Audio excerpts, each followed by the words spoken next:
The legend of D.B. Cooper is the story of a perfect crime, a phantom who beat the system and disappeared into American folklore. But not all things are what they seem. The entire story we've been told is wrong. A revolutionary AI has just re-examined every piece of evidence in the Norjack case, and its conclusion is, to put it mildly, shocking. It has identified a man who is never on the FBI's radar, a man whose life after the jump is the most unbelievable part of this entire mystery. The ghost finally has a name. The code in the tie. You see, for years, citizen scientists have claimed the tie was the key. In 2017, they found particles of rare earth elements like cerium and strontium sulfide on it. But Kronos went deeper. Its electron microscope scanned the tie at a resolution previously thought impossible. It found a single microscopic particle, less than 1/100th the width of a human hair, of a uniquely bonded tungsten carbide alloy. This wasn't just some random factory dust. This alloy was an experimental compound used for a very specific purpose, creating high-temperature turbine blades. And the thing is, it was only manufactured by one company, Crucible Steel in Pennsylvania, for a period of just 19 months between 1969 and 1971. This was the crack in the cold case. Kronos now had a lead no human had ever found. The AI cross-referenced every male employee who worked at that specific Crucible Steel facility during that time frame. That narrowed a list of millions down to just a few hundred. Next, it scanned declassified military records, searching for any of those men with parachute training, no matter how basic. The list shrank to just 12 names, but the final piece of the puzzle was the most brilliant. Kronos performed a deep linguistic analysis on the hijacker's note.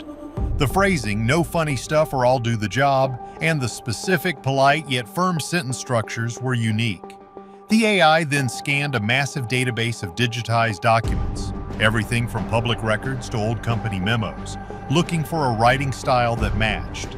It found a 100% match in a series of technical engineering reports written by one of the 12 men on the list, a quiet, unassuming chemical engineer named Walter R. Weber, a man who was never even considered a person of interest. He was a ghost, and the AI had just given him a name. The quiet engineer was the hijacker? It seemed impossible, but the evidence was undeniable. The man in the brown suit. Let's go back to that stormy afternoon, November 24th, 1971. A man in his mid-40s, wearing a simple business suit and dark sunglasses, walks up to the Northwest Orient Airlines counter. He pays $20 in cash for a one-way ticket to Seattle, giving the name Dan Cooper. This wasn't some daredevil ex-paratrooper. This was Walter Weber, a 48-year-old engineer with a meticulous mind and a hidden grudge. You see, the AI didn't just find his name, it uncovered his motive. Weber had co-developed a revolutionary metal alloy, one he believed would change the aviation industry. He sold the patent to a major airline consortium, which included Northwest Orient, for a laughably small sum. They made billions, and he got practically nothing. It was a deep, simmering resentment.